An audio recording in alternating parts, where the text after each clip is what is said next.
Ang galing niya. Ang galing niya. Parang feeling ko nasa K-drama ako.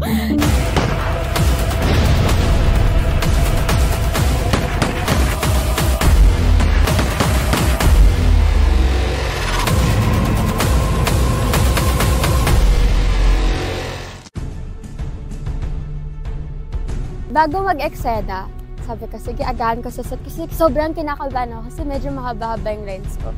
Tapos yun yung parang conversation talaga na eksena. Sabi ko, kailangan kong galingan.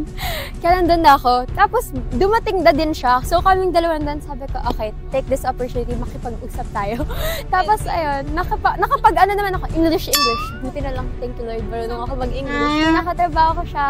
Feeling ko talaga nasa K-drama ako, mabilis ko siya katrabaho and professional. And after nung eksena, sabi niya, pagkapasok ko ulit dun sa van, sabi niya, you're such a great actress. Sabi ko, grabe, bilib na ako sa sarili ko.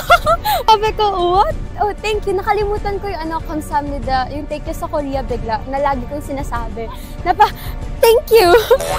Tapos nakagana na lang ulit ako doon sa It was so nice working with you, Jisoo, and thank you for your pakikisama, and I hope to see you soon again. You're so kind.